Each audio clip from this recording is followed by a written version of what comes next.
And once again, welcome back, dear members. Welcome to the last CP session for the year 2023. I hope you will be filled with a lot of knowledge, and it is going to be, there will be a lot of takeaways from this session as well. I request CA Pramod, Vice Chairman, Bangalore branch, to escort the last speaker for the day, CA Prashanth. And for the year also, yes. Can we have a round of applause, please?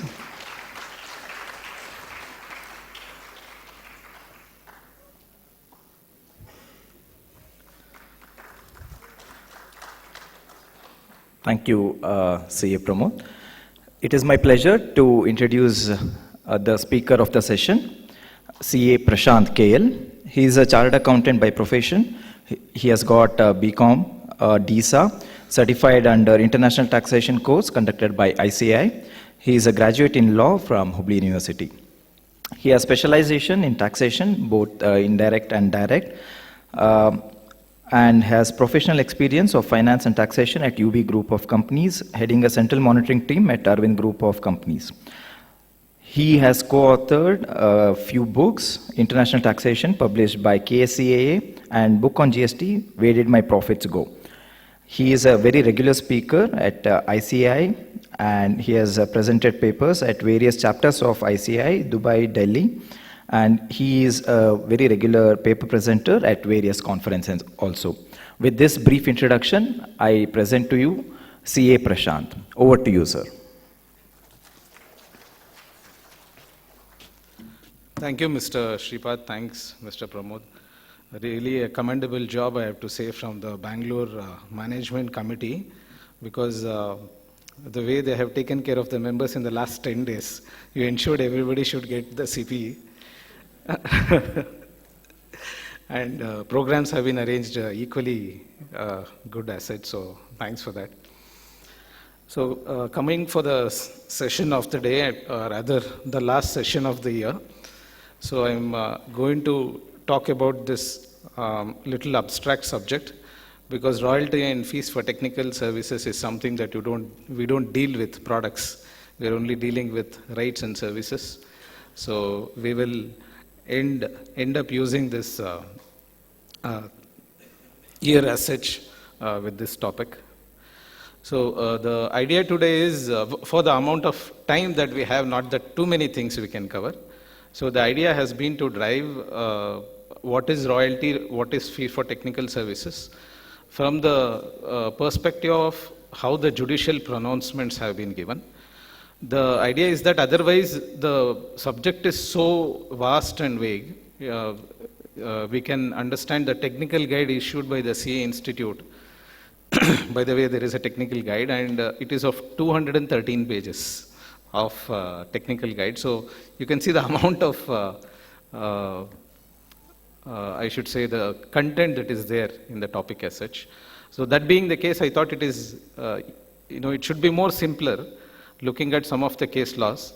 And I would not say these case laws is in end in itself, because the way the pronouncements will go ahead in future, we cannot tell that, okay, this is final. Many times we will see certain anomalies. In at least one or two, in my views, what are the anomalies, I'll be able to share also.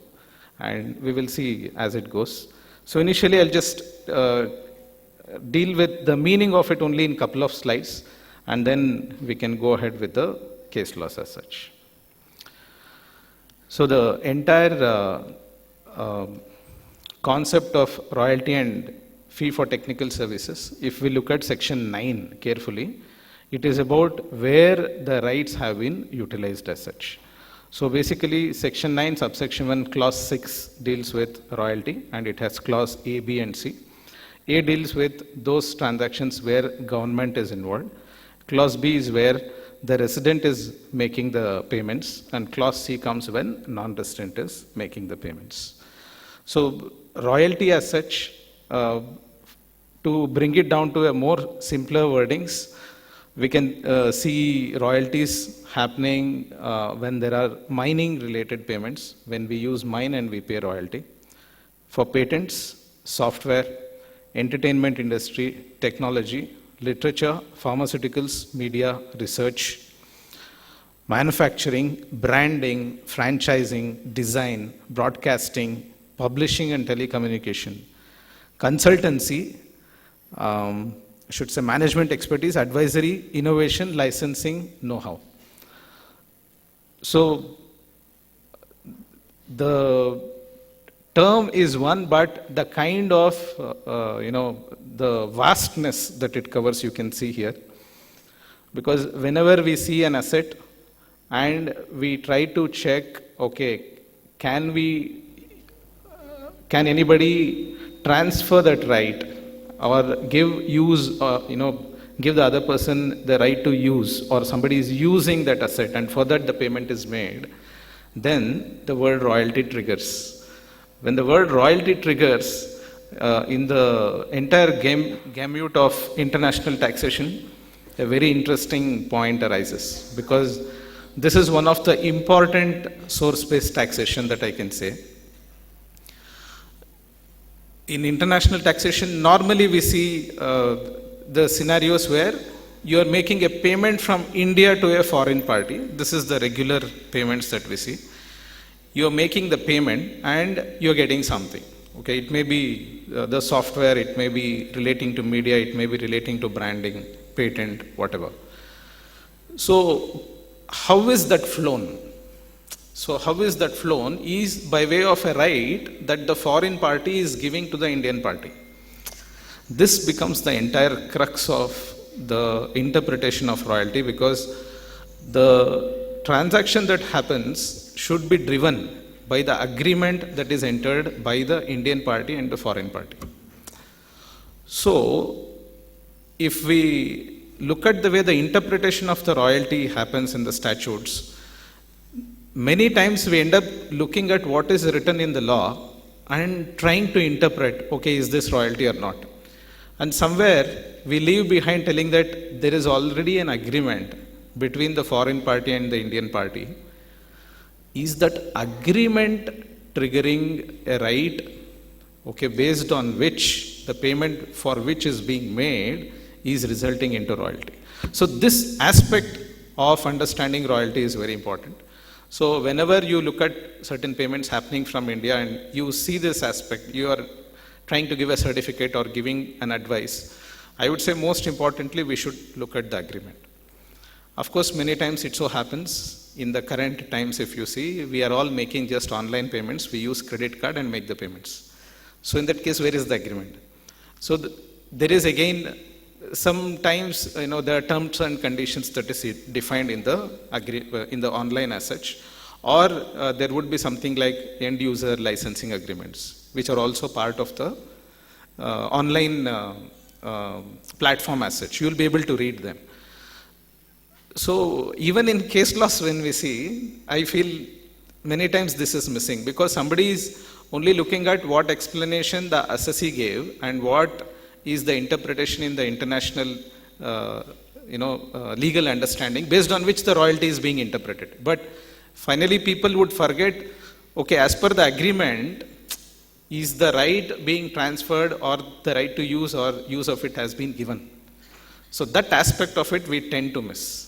So my request is, I think we have to keep that agreement in mind and see, okay, is that triggering royalty, and then go on to correlate with what section 9 is saying, then go with the tax treaties as such.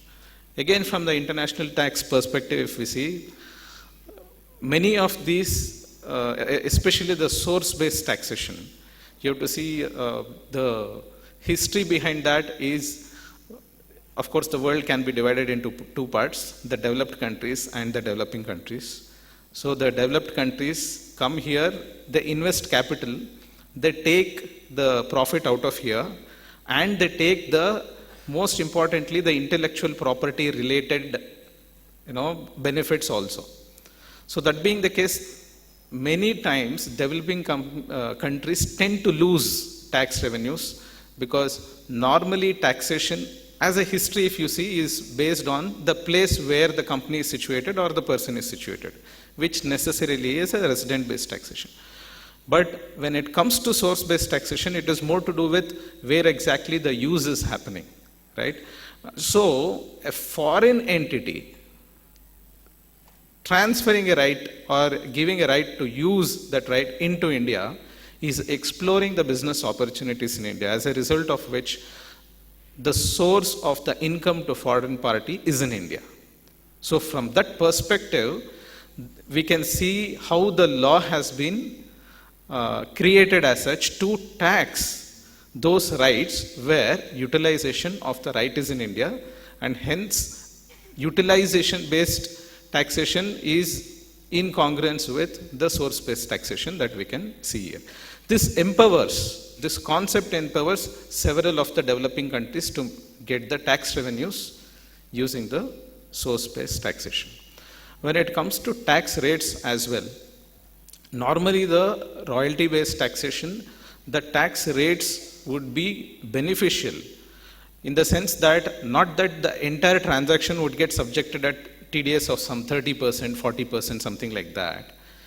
The intention is, as long as there is no place of business for the foreign party in India, the objective has been to tax it at a lower rate. So that is why even in section 115A, the rates were lower, but we are seeing that in a little bit increasing trend these days. So which should open our eye to see, okay, can I use tax treaty instead of section 115A now? So that opens up a different chapter altogether to us. The entire tax treaty is based on the principle of the sovereign powers given to the government to enter into agreement with other countries so that there can be mutually beneficial tax regime to both the countries as such, right? So in few cases, the foreign country may insist, okay, I would like to have this kind of a right in the treaty. But the source country may say, okay, then in that case, as long as source is concerned, give me this benefit. So this kind of a negotiation happens while drafting the tax treaty. That is the reason we see when a strong nation like US enters into tax treaty, we can see in the US-India treaty, there is something called as a force of attraction rule. And it says, in case there is a permanent establishment formed, then to that extent, there is a possibility that the Indian turnover may be taxed in USA. So that is what USA has requested in tax treaty. But again, India has probably negotiated well in fees for included services and royalties as such. So that is where we get the revenue, being a source country as such. So this is how the royalty and FTS has been used in order to see how the tax sharing can happen between foreign jurisdiction and the Indian jurisdiction as such. So these are some of the basic principles I have to say. Next, of course, there are few concepts that would be there, because as in when we see the case laws, we may observe them. For example, there would be a clause on most favored nation according to the tax treaty. And it says if MFN clause is there in the treaty, then the parties to the transaction, if they have the right to invoke the provisions of the tax treaty, then they would be able to take the benefit of the MFN clause as such. So, offhand, one of the examples that I can see is, of course, there is an amendment to this, but for example, I'm just using this. India has tax treaty with Israel, right? And the MFN clause said, in case India enters into agreement with any other country, right? And if that treaty is more beneficial in terms of definition and meanings, then that treaty can be adopted for India-Israel treaty. So from that perspective, if you see after India-Israel treaty, India and Canada entered into tax treaty. So there we see a very interesting point in fee for technical services. In India-Canada treaty, they introduced the concept of, they followed the concept of make available in the fee for technical services. So we say if make available clause is not satisfied, then it is not fee for technical services. Then we only test in case such payment leads to a business profit being generated in India and try to tax it under Article 7 as such. So if you see the way the treaties are structured, these things are possible. Then in few treaties we use the word royalties, fee for technical services as one article. In few, royalties and FTS will be separate articles. In few treaties, instead of FTS, they have used fees for included services.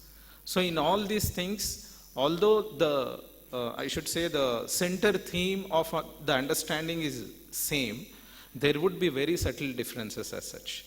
So those also we can observe in some of the case laws when we see. For example, if you see included services, all of us know as chartered accountants, included is inclusive, so it tends to include all kinds of services. So that kind of interpretation we can give. But when it is technical services, there are ruling that tells, okay, what is technical, only that I'll consider. Because they'll go with whatever is beneficial in the tax treaty as such, so they're trying to see, okay, can we borrow that beneficial treatment from the tax treaty as such. So this is how the tax treaty are placed. Procedural aspects we are not covering today because you should know tax residency certificate is a mandate in India now. If tax residency certificate is not collected of the foreign party, then we cannot invoke the benefits of the tax treaty as such. So that is one more thing that as a procedural aspect we can just keep in mind. Fee for technical services also, it is based on place of utilization again, so the slide is only talking about that. Just give me one moment.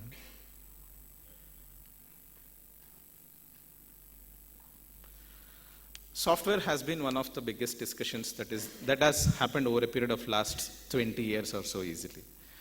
Because when the software is purchased in India from a foreign party, there was a requirement to understand, is software a good or is it a right? Okay. So here again, my friends here in the indirect taxes sometimes may not agree. My friends in the direct taxes may agree with this thing as such, because when it comes to indirect tax laws, you know how the software has been classified, and the court in fact perceived, telling that okay, software also you can perceive actually it is goods, right? And then if you come to this interesting decision of Tata Consultancy Services in 2004, is where we could see, okay, software, you take it as royalty. So we have a decision here which you know, it tend to tell that, okay, software is a right, you would not get the entire product for yourself. Not that if you get the software license, you will be able to sell in turn. You can only be a user. As a result of that, it is only royalty, and it is not that you are buying some goods as such. So this kind of a dichotomy is possible between direct tax and indirect taxes. So purpose of the law and intent becomes higher than sometimes the logic, what prevails. Okay, this is how in this, from TCS case, is when there was, you know, I should say some sort of a guaranteed understanding that, okay, software will treat it as royalty. But then law has to evolve. There are many cases post this, and several of us, few years back, at least 3-4 years back, we saw the engineering analysis case being adjudged by the Supreme Court of India, and it tend to cover certain aspects of software, and it covered those aspects of software and told, okay, if these are the aspects of software for which the consideration is paid, then it is not royalty. This is where the entire thing became interesting. You have to just pause here and just take one step back. When Supreme Court is saying this is not royalty, don't conclude that this is not royalty. It does not work like that, right?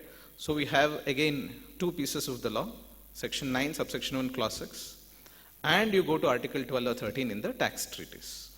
So when we interpret royalties, we look at section 9.1, subsection 6, subsection 1, clause 6, and we also look at tax treaty. Now independently we have to check, is it royalty under each of this? Then, okay, you'll be able to club together and take a decision when you're making payment, does it come under definition of royalty or not? So when it comes to section 9.1, section 9, subsection 1, clause 6, the definition is comprehensive. It says transfer of all or any of the rights, or the payment is for use of the right, the payment is for right to use. Okay, there are almost 6 limbs in the definition and it is quite comprehensive. Looks like any payment that you're making for this kind of a thing, looks like it is royalty. Probably I can say that vastness of the definition as such made the TCS case to be decided in favor of the department, saying that, okay, this is royalty. But if you come to royalty as per the tax treaty is when the interesting thing happens. So there, all this while, there were several interpretations as to how the royalty definition has to be interpreted in the tax treaties as such. And tax treaty gives a notion that for understanding what is royalty, you also look at the legislation which is covering royalties as such.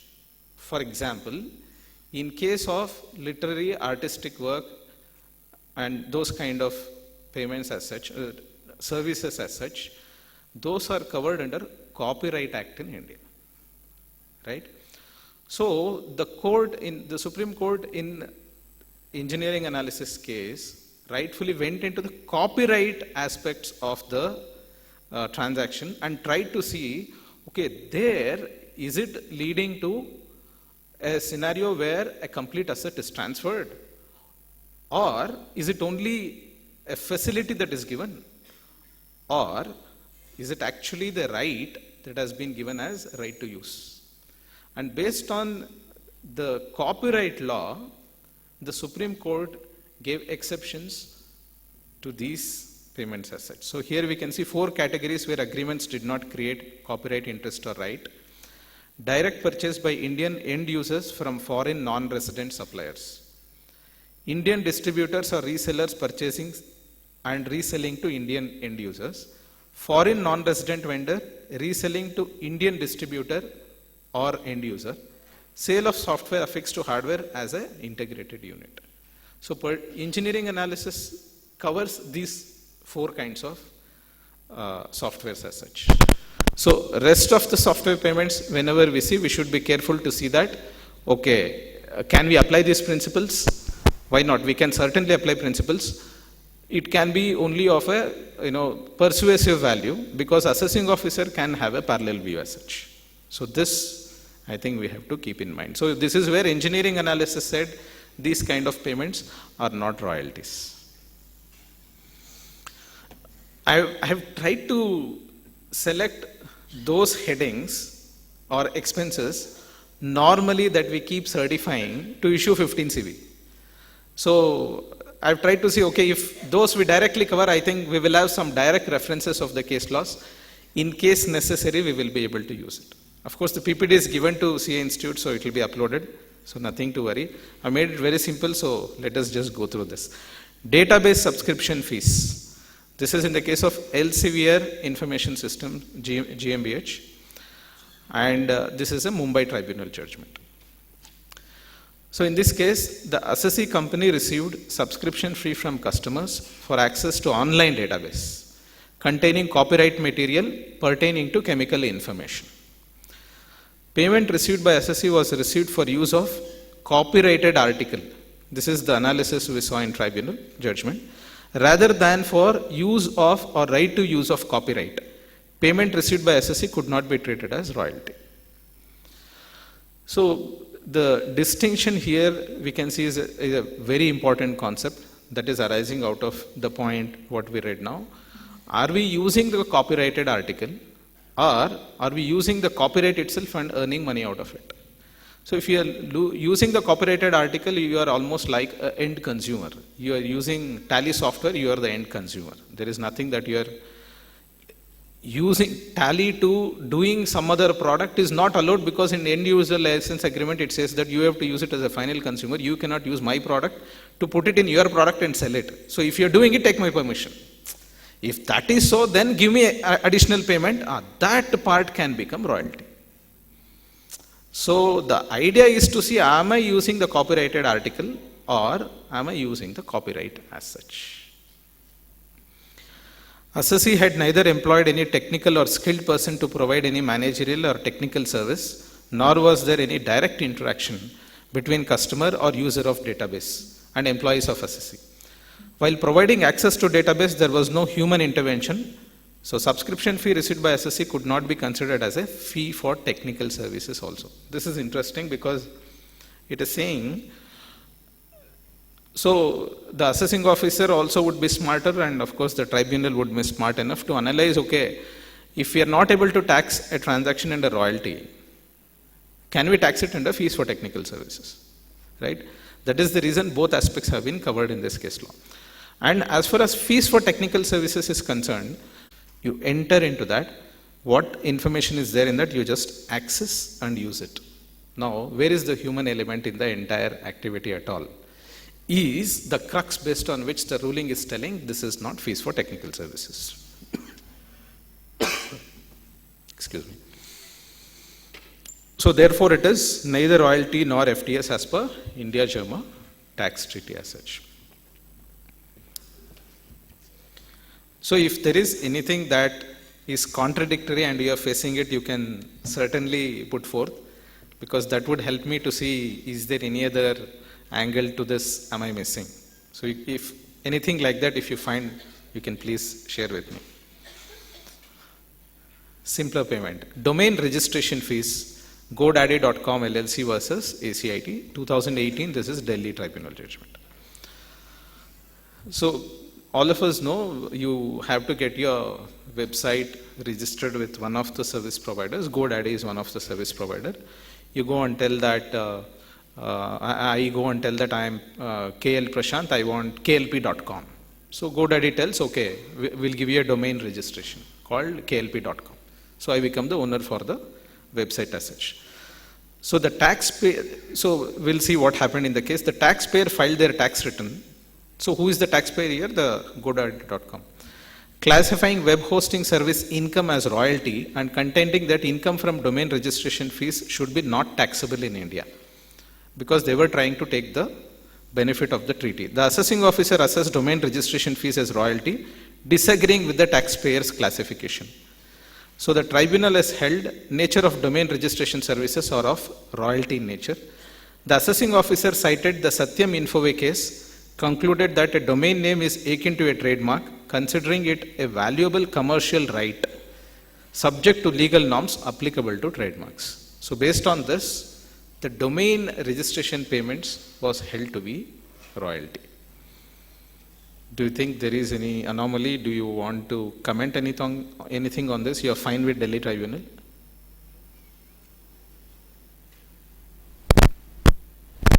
Okay, I'll take it as you have agreed with Delhi Tribunals. So we'll go to the next one. Okay, next comes one more interesting payment. We keep getting all these payments day in and day out. That's why I'm covering. So we are seeing online advertisement space, Google India Private Limited versus JDIT, taxman reported Bangalore Tribunal judgment as such. So in online advertisement space, what is the transaction? We can see the far right corner there. There is Google Ireland Limited, Google India, and below that is advertisers. Google Ireland initially pays for ITES agreement. So they had a, Google India was providing certain information technology enabled services to Google Ireland.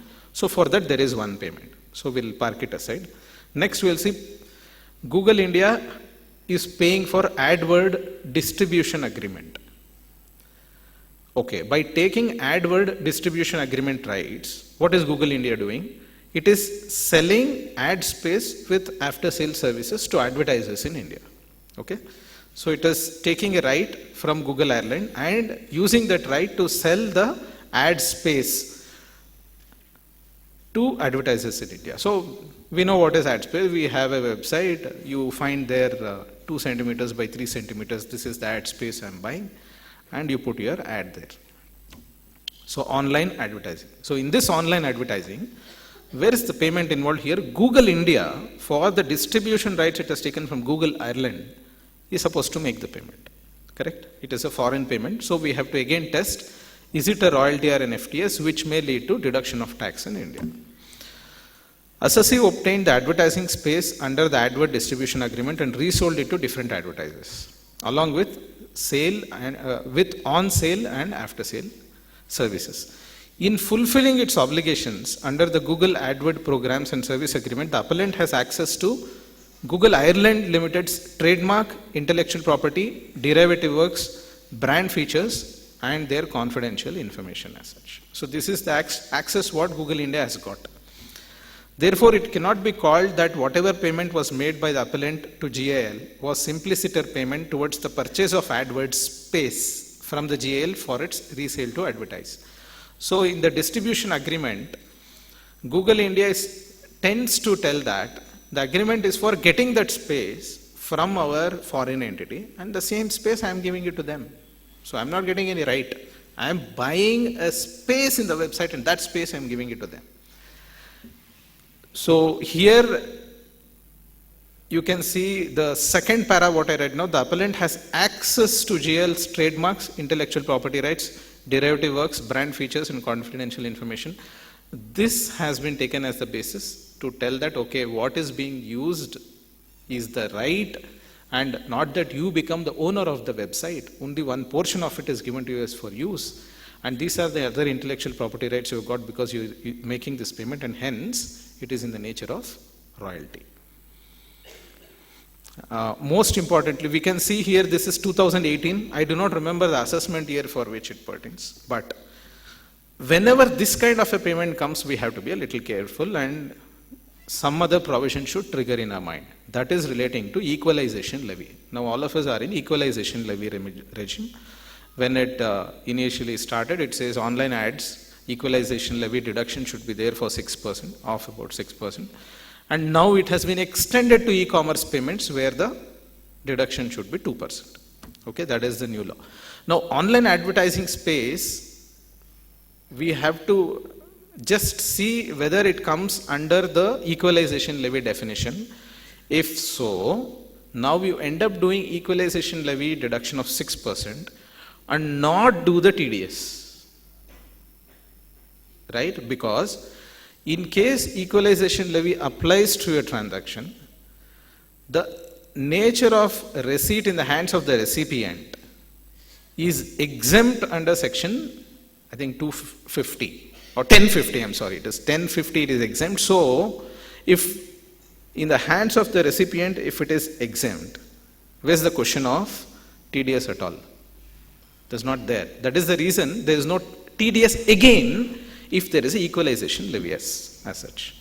So, good thing, bad thing, I don't know. Let us see how it works. Now, in case you have done a TDS of, say, you've gone with tax treaty and say it is 10%, just for our understanding, say it is 10% or 15% for that matter.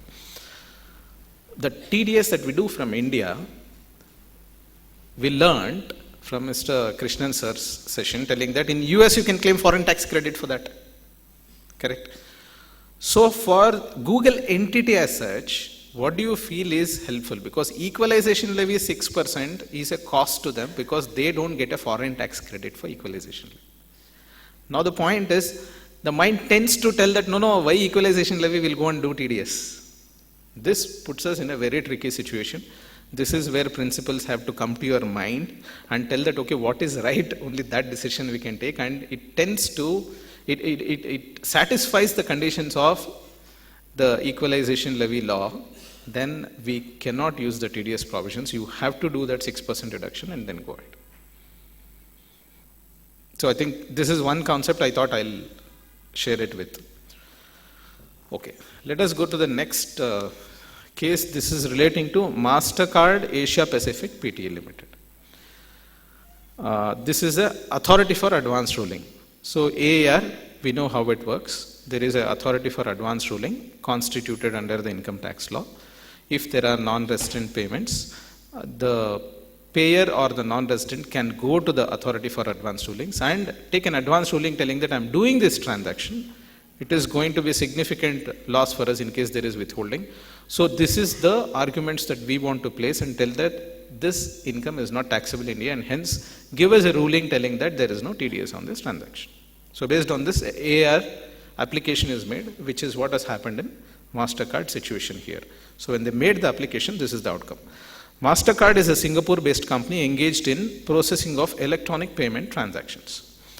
Customers are provided with a MasterCard interface processor that connects to MasterCard's network and processing centers. Indian subsidiary owns and maintains MIPs placed at customers' locations in India. So there is an Indian entity, there is a foreign entity of the MasterCard. So the Indian subsidiary owns and maintains the MIPs placed at customers' locations in India. Applicant has a PE in India under the provisions of Article 5 of India-Singapore Treaty in respect of services rendered or to be rendered with regard to use of a global network and infrastructure to process card payments for customers in India. So this is like a fixed place PE. I mean, there are certain few types of permanent establishments in international tax. Fixed place PE, service PE, dependent agent PE. Fixed place PE normally is like a branch. It is an office where you can tell that, okay, this is the building, this is the place where these number of people are sitting and they're rendering service, and these people are being paid by their foreign entity. Very easy interpretation. The foreign entity has a fixed place of PE here. Then the law of taxation then becomes so interesting because the way the fixed PE has been explained, the concept went on to tell that even an equipment placed in India belonging to a foreign party or some asset of a foreign party in India, and for that the payment is being made, the equipment being placed in a place, you need a fixed place to place that equipment, that portion becomes the fixed PE in India. And what is the repercussions of a permanent establishment? There is a notion telling that there is a place of business in India that is a separate legal entity. Attribute the profits of the foreign entity to the extent it is pertaining to the functions of the permanent establishment in India and tax it. This is where the concept of PE becomes interesting. That is the reason first thing any foreign entity comes and tells that, okay, we want to open a branch in India.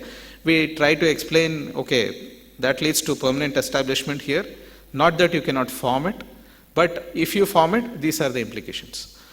But in many cases, it may so happen that they are happy to have a permanent establishment in India, so they tend to do it.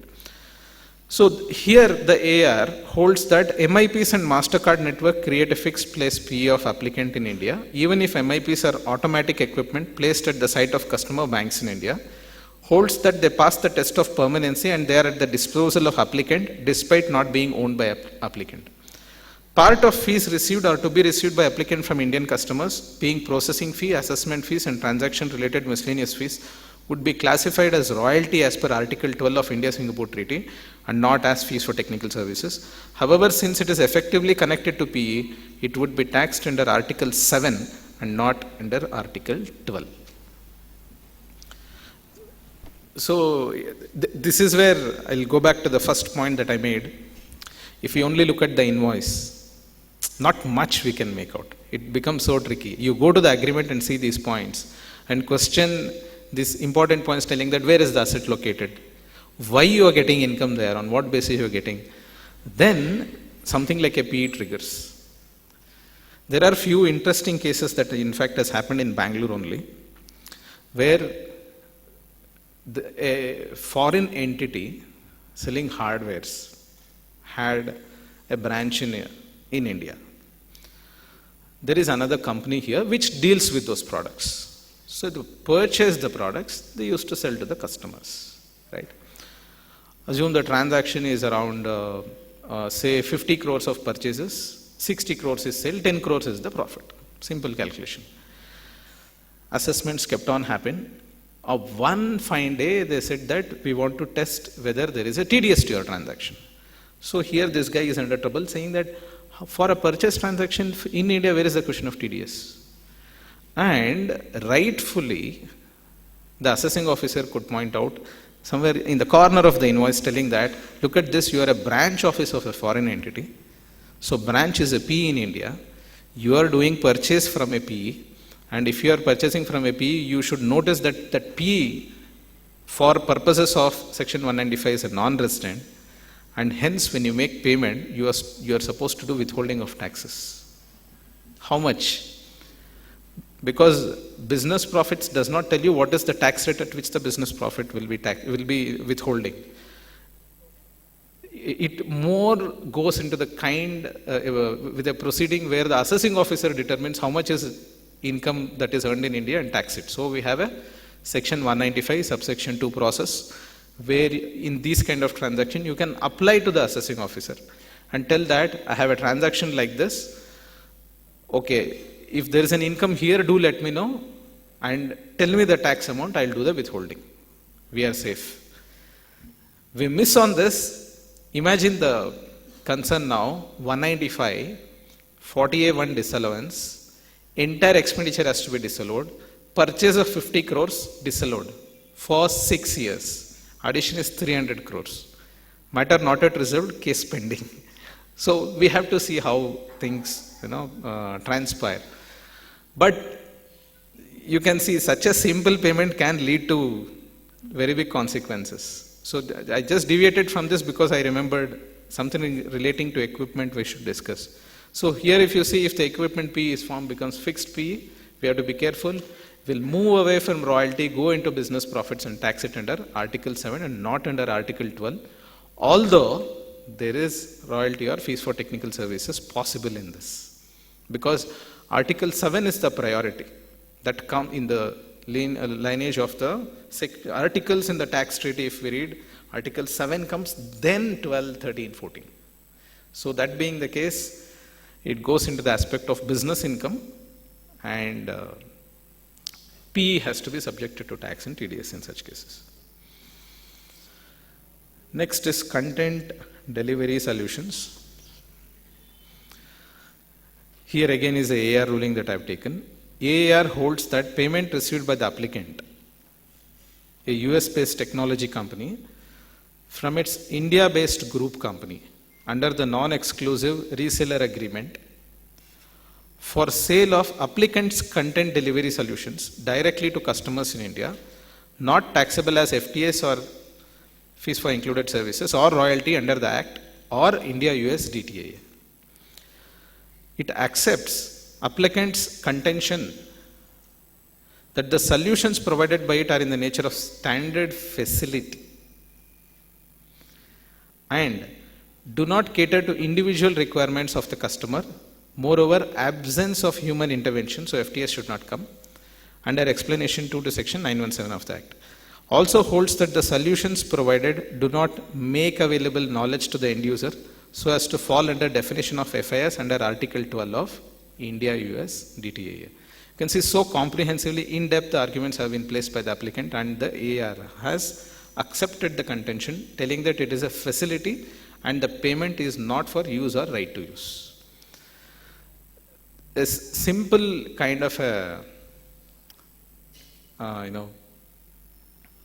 example I can take is our landline connection. We make the payment to them, to the telecom company, telling that we are using your asset. So using any right should become royalty. Why it is not royalty? This is where the tax law distinguishes the payments and tells using right is different, using facility is different. So when it is facility, payment is for facility, it is not a right for which you are doing the payment and hence it does not take the characterization as a royalty as such. So here we can see very carefully the word facility has been used, which gives the meaning that it is not royalty as such, and of course it is not FTS because there is no human element involved as such. So that we already learned. Possibly one of the most prominent payments these days, online publications or online database. Every company makes this payment. So this is a 2017 judgment by Ahmedabad High Court, ITAT, in Cadila Healthcare.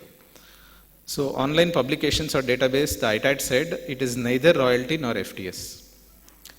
Access not to copyright but to use of copyrighted material. Payment to a US-based entity for access to its online publication or database is not for use of copyright but for copyrighted material. Thus payment could not be treated as royalty. There are several judgments which are contrary also, right? So you have to be very careful. many times it is also the jurisdiction that you have to keep seeing. We are in an interesting part of the country because this is the state where Karnataka High Court has issued Samsung case judgment. And Samsung case High Court judgment, if you see, you can tell that, okay, all software, everything has gone to Supreme Court and the judgments have been passed. But the Samsung High Court judgment goes across, I don't know, some 150, 160 pages or so. You may be thinking, what are they trying to analyze? The whole lot of quite detailing of the foreign payments have been seen in the Samsung case as such. It goes to the extent of telling, when it comes to determining whether some income is arising in India or not, is the duty of an assessing officer, not of the chartered accountant. So it becomes so critical, especially we are doing some certification, right? We don't know whether we are, in the assessing officer position or we are in the chartered accountant's position, right? So when those aspects come, assume you tell your client, see, you have another entity in Delhi, you make payment from Delhi. At least the Delhi High Court judgment comes, which is not on par with Samsung judgment. So in jurisdiction, at least you won't get, troubled here. There are cases, it is a practicality that is happening because certain aspects that is done at the High Court level is not the same or similar the way it is done in other High Courts as such. That is where the binding principle comes. And we normally see in case the order is passed in Delhi, they would tell that, okay, what is the Delhi High Court jurisdiction is telling. Of course, the Karnataka High Court judgment is persuasive, I'm not telling no.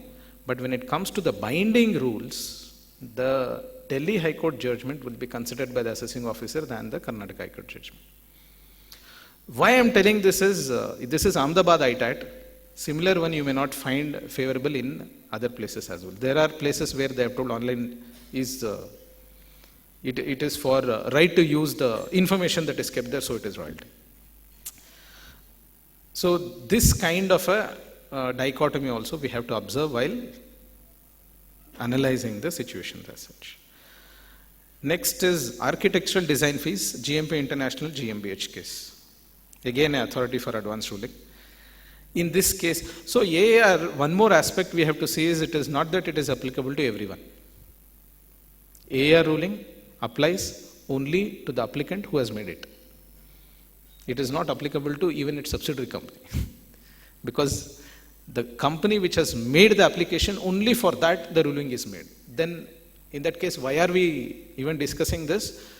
These are the judgments where we can see the principles that are coming out, and we can use these principles when we are analyzing the cases what we face in daily basis.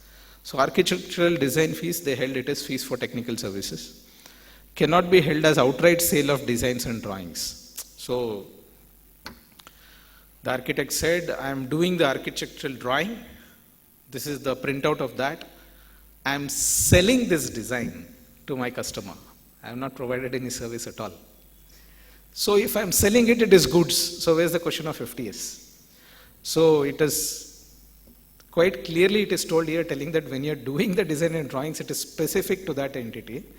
And it happens to be a mode of communication that this is how you can present the design or drawing. So you are giving the printout to your client. That does not mean that somebody is purchasing the designs from you. It is for the service that you are rendered for which the payment is being made. So it was held as fees for technical services as such.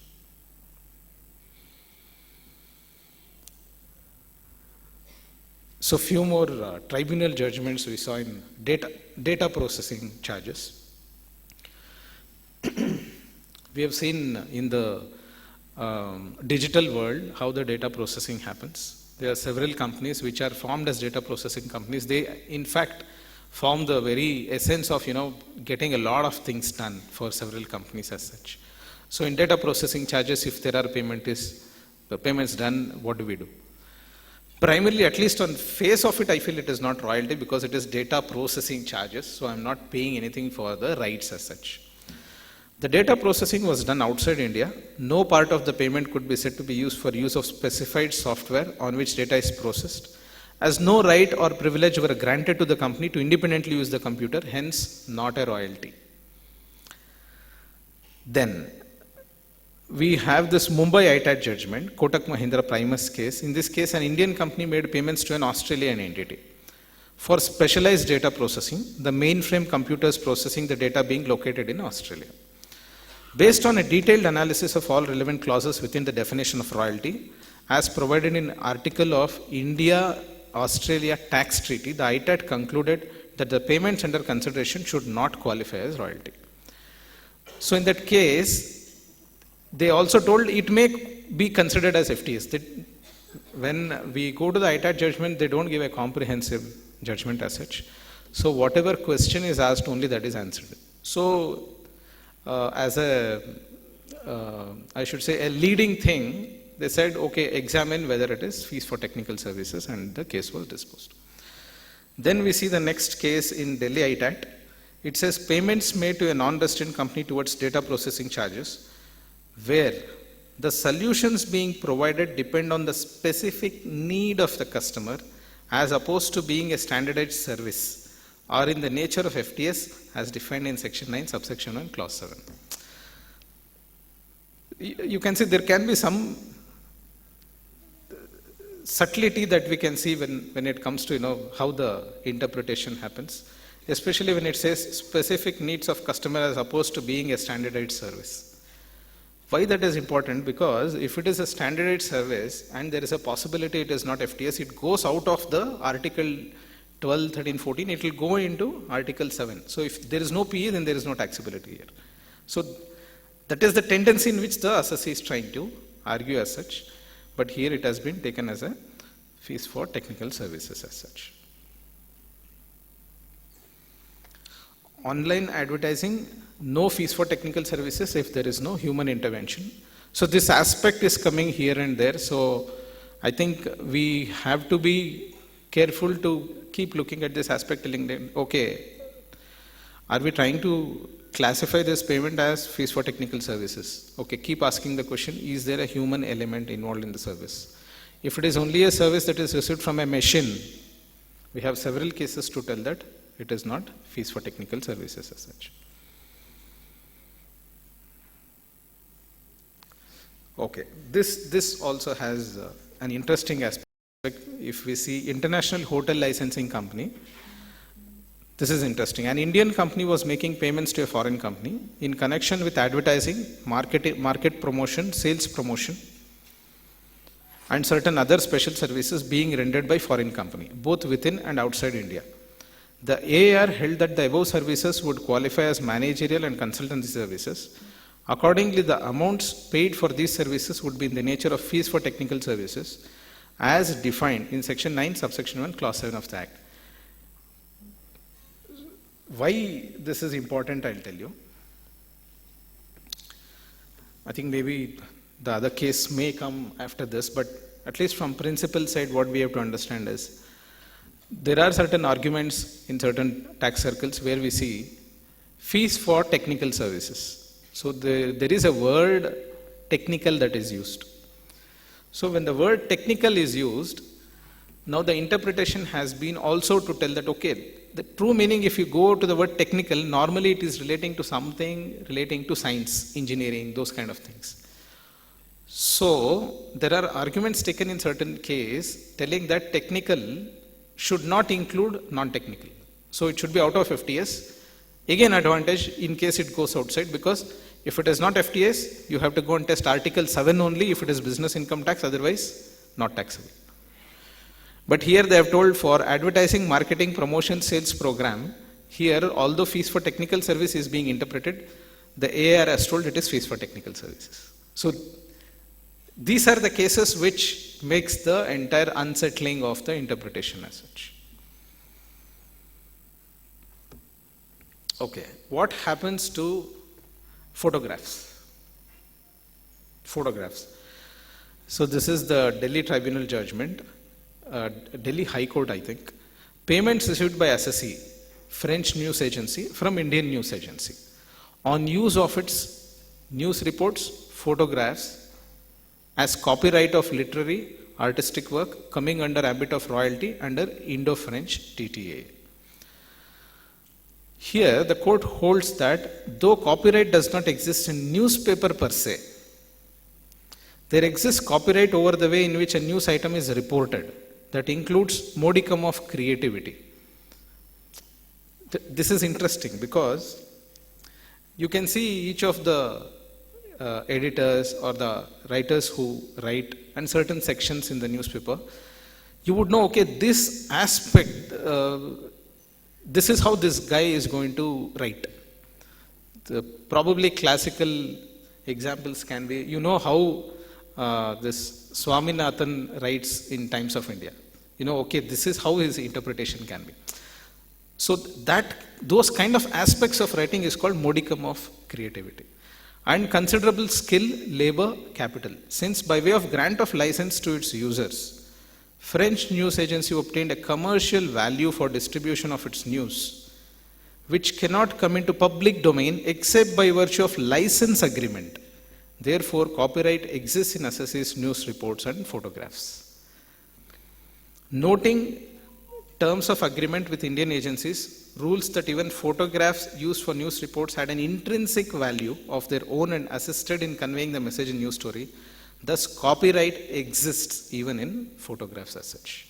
And it went into the aspect that it is a royalty. Next, MSM Satellite Singapore PT Limited. This is from the Bombay High Court. The Bombay High Court upholds that payment received by SSE, a Singaporean-based TV broadcasting company, for granting distribution rights of channels was not taxable as royalty under the Act as well as India-Singapore Treaty. This was the ruling. So the basis is that the High Court notes that SSE would receive a part of subscription charges through layers of multi-system operators and cable operators, which would enable the customers to view the channels operated by SSE. High Court remarks that the SSE was thus not parting with any of the copyrights for which payment can be considered as a royalty payment. High Court approves ITAT ruling in case of Set India Private Limited. Set India has been a landmark judgment as far as this aspect is concerned, wherein it was held that broadcasting reproduction right is not covered under a definition of royalty 916 as well as Article 12 of DTAA. Further refers to definition of term copyright and work under Copyright Act 1957. Again, we can see how for interpreting the taxability of payments, again, acts like Copyright Act has been referred by the courts as such. It holds that this is not a case where payment of any copyright in literary, artistic or scientific work was being made. And hence it held that it is not a royalty as such.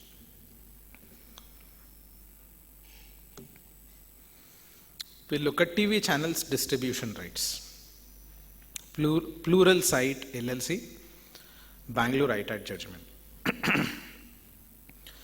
The ITAT holds that the subscription revenue received by SSE is not taxable as royalty under Article 12 of India-US DTA. It holds that subscription fees received by SSE does not amount to payment of use of or right to use copyright, but rather payment of access to copyrighted products. Again, we have to keep going back to the principles. That is why the stress on multiple case laws here. Wherever it is possible to tell the payment is for copyrighted article and not to copyright, and this distinction can be brought. We have a favoring thing telling that it is not royalty. The videos on the SSE's database by relying on Supreme Court ruling in engineering analysis and Mumbai ITAT ruling in LCVR case.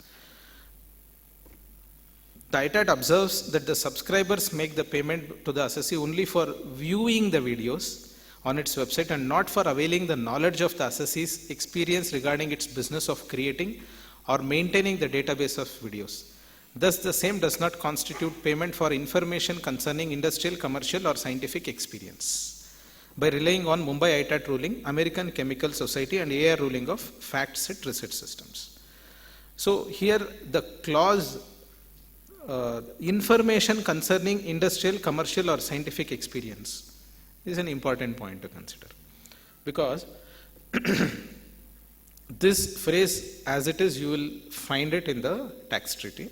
in the article, which tells that, okay, in case the payment is for this, then it can constitute royalty. So the differentiation we can see is the payment to assessee only for viewing the videos on its website and not for availing knowledge of the assessee's experience. This forms the crux for us to decide whether TV channel distribution rights is royalty or not. So based on that, ITAT held that subscription revenue is not taxable as such.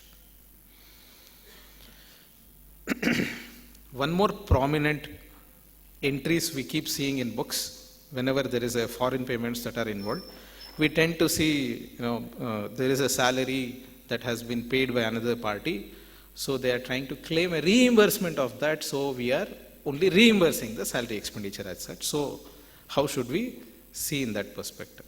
So in 2018, this Morgan Stanley Asia Singapore PTE case, we have the Mumbai ITAT judgment, and it holds that the payment received by assessee, here the Singapore company, during assessment year 6-7 and 7-8 from its associated enterprise India, namely Morgan Stanley Advantage Services Private Limited, towards reimbursement of salary for seconded employees, not FTS under the Act, as well as India-Singapore DTA, also deletes 23% transfer pricing markup on salary reimbursement.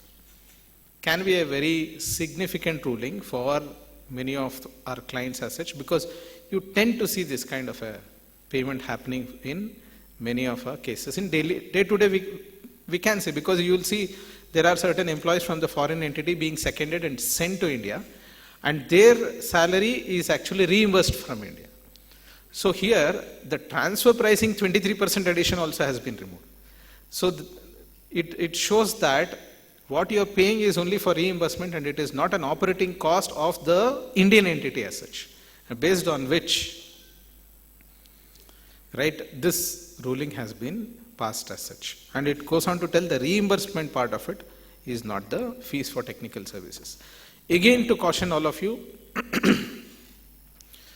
do not try to apply for all reimbursement the same case law. There we will fall flat. We have to be very careful. Because there are rulings which tells when you are making a reimbursement, the reimbursement partakes the character of the original payment. So in those cases, what is a royalty payment outside India and the foreign entity claims a reimbursement from you, partakes the character of royalty paid outside India, and the reimbursement also takes the characterization of royalty.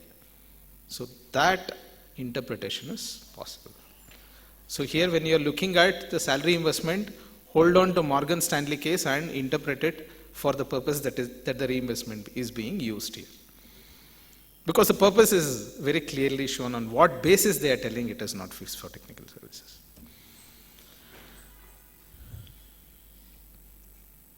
I think I have one more interesting case here in Shell Global Solutions International BV. And BV, the word tends to show that it is a Netherlands tax treaty we are seeing. Issue 1, software royalty. Assessee earned revenues from provision of off-the-shelf standard software to certain Indian entities. AO taxed the said revenue under Section 9, Subsection 1, Clause 6. ITAT granted relief to assessee considering case of engineering analysis. Because it says if it is off the shelf, it is only a normal end user license agreement kind of a payment, and hence it should not be treated as royalty.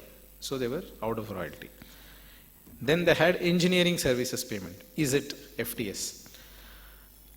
So here in short it is relating to computational fluid dynamics, CFD modeling of the temperature effects on the Hazira sea water outflow into the port, and also provided marine biological advice on its implications to Hazira LNG.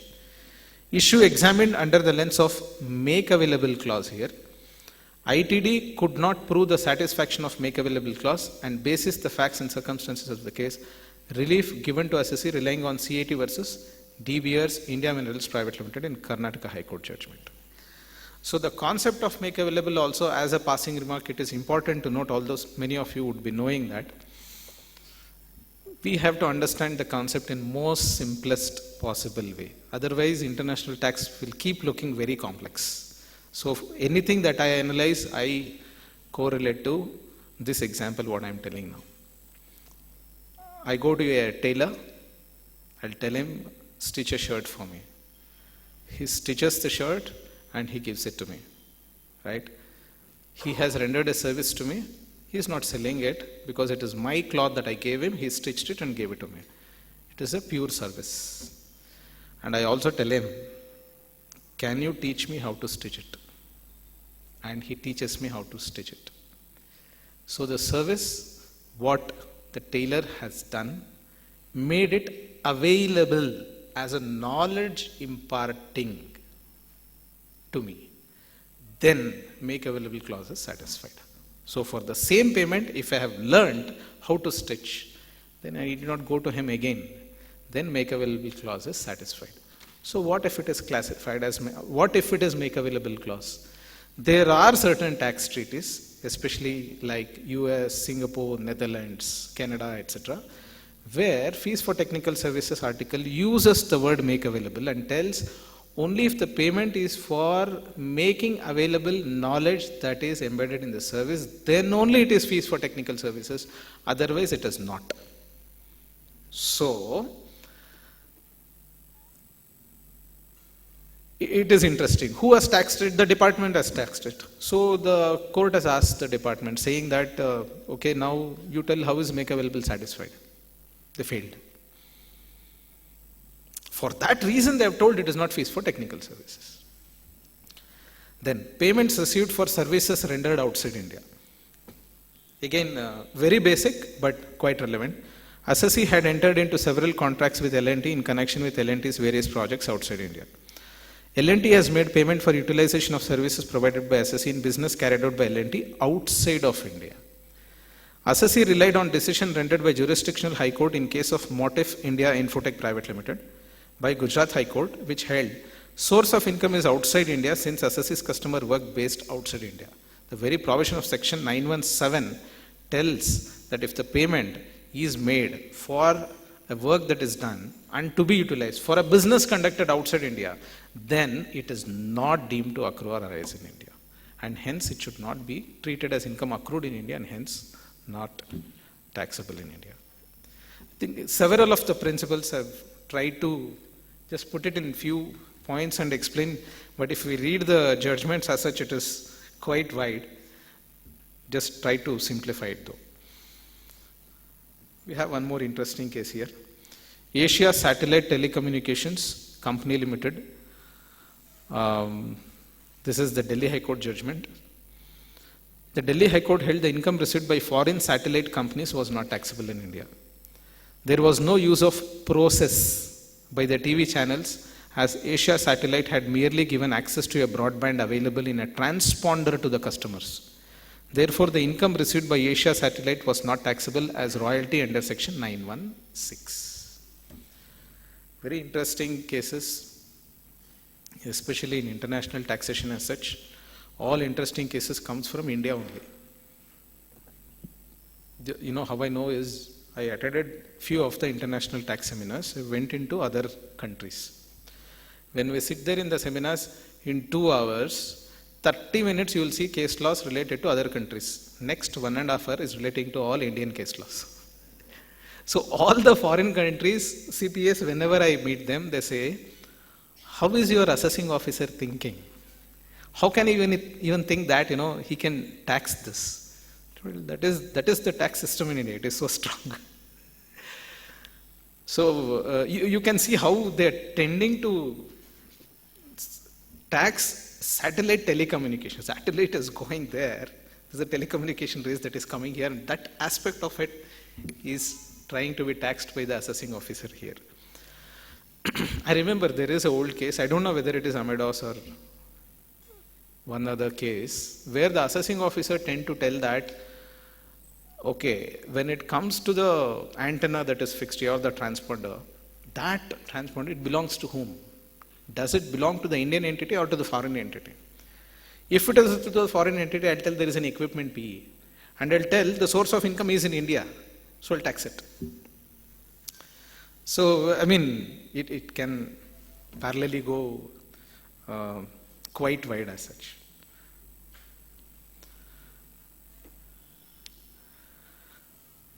Verizon is from the Madras High Court as such,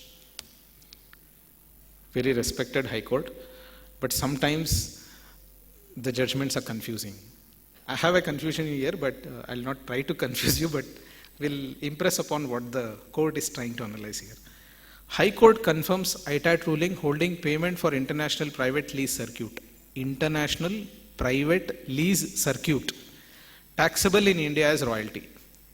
Payment taxable as royalty for use of equipment or use of process under IT Act as well as under Singapore DTA. This is what Madras High Court has told.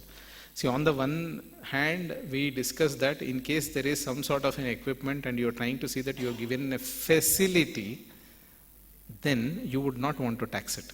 But here we are telling it is payment for international private lease circuit. I don't know what right I'm using there. I'm just using the circuit. That is what, honestly I believe. But how this is the ruling. Explanation 5 gives expansive meaning to term royalty, and after its insertion, possession, control of equipment or usage directly by payer, location, etc. not relevant in deciding character of payment as royalty. I don't know if that was the purpose for introducing the phrase in the law at all. Rejects assessee's argument that it merely provided service to customer. Assessee provides Indian customer an integrated communication system called IPLC. Part outside India is taken care by assessee, while part inside India through VSNL, which cannot be dissected as two independent contracts having no bearing at all on each other. So they have given this reasoning. In virtual world, physical presence of an entity in a country has become insignificant. Presence of assessee's equipment, its rights and responsibilities clearly shows extent of virtual presence of assessee which operates through its equipment placed in customers' premises. It tends to, do the argument that, okay, we should agree to it, but I think there can always be a parallel view. But Chennai High Court comes with some special judgments like this. We should respect it as it is High Court. Let us see reimbursement of communication charges. This is Cerner Healthcare Solutions India Private Limited case. And this case I downloaded in the morning today. It is not there in the material that is given. Last 5 slides are not there. So I had to just include few more. So I've given here, but this gets uploaded in the portal though. ITAT finds Cerner Corporation entered into a global agreement with one Sprint Communications, under which the service provider provides bandwidth services to Cerner Group companies, including the assessee.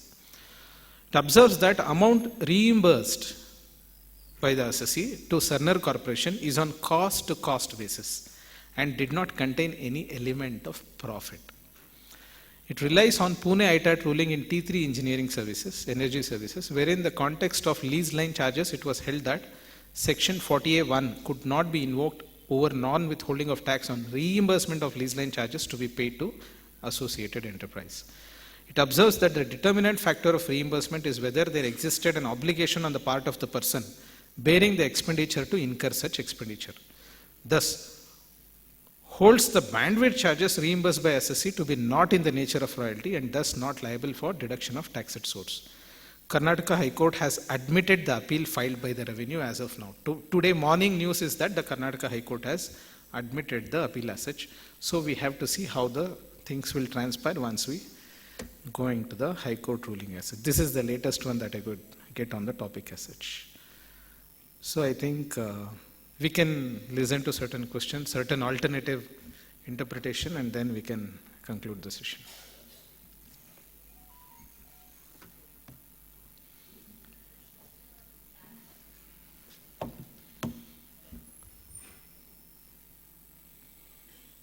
Yes, you can go ahead. I'm sorry, I'm not able to see because of the light. That, yeah. Or will it be FTS, that part of it? Understood, ma'am. The part we have to see here is because it is software, Yeah. we go to the definition telling that software is defined as a literary work as per the Copyright Act. So literary work includes the work software. So in the tax treaty, engineering analysis is very clear. The local legislations which deals with the intellectual properties can be examined, and hence we go to the Copyright Act. Now in the Copyright Act, we have payments which are simpliciter, just for use, okay, or getting right to use, or commercialization of the right as well. Now the point is, time and again, historically if you see, normally the word royalty we tend to use because we use the right to further commercialize that and get the benefit from there. Right? So if this, I should say this, it goes into this kind of an argument. In your case, it looks like the right has been taken here, and that right has been used in some other product or service, and for which there is a value addition what the Indian entity is able to give to its customer, and hence there is a clear commercialization right. Yeah. Now the point here is very important, how the agreement is structured. This goes into several litigation. That's why I'm saying, in case it is possible to tell that okay, there are two limbs to the agreement, or there are two different agreements itself, telling that the foreign party has a simpliciter agreement in certain cases of payments what the Indian entity does, and where it is purely just as it is back-to-back sale is done. And there are other payments as well, where there is a commercialization of the royalty, the right based on which the payments is happening. Then it is quite easy to bifurcate the payment, take out the simpliciter payment, use engineering analysis, you are out of it. You come to commercialization, subject TDS only to that portion. The concern comes only when it is bundled. I mean, if it is very clear, then yes, SAS is, there's no withholding tax, and the other part will Exactly. fall When it into is bundled, now in what way the assessing officer has the rights to determine how to split it. It goes into that area, because now you are issuing the 15 CB assuming. How will you bifurcate, telling that okay, this portion of the payment should be attributed for commercialization portion of the right, and balance is a simpliciter payment for a copyrighted article as such. Yeah. So we will go into that kind of a thing. This is where we have to be careful. We may have to take, unfortunately, the help of assessing officer only and get a certificate for 195(2) to be safer. But I'm sure if you go to him, he'll tell TDS is For applicable. sure, yes.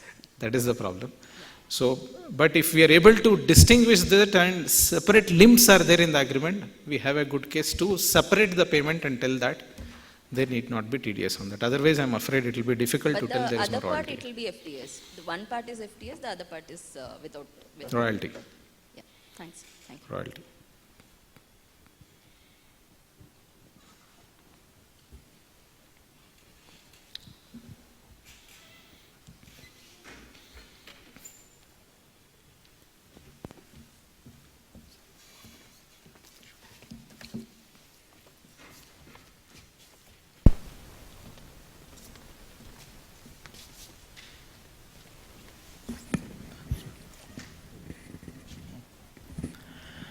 I hope the queries were answered, or if there are any other queries, probably sir will be open to take the queries also.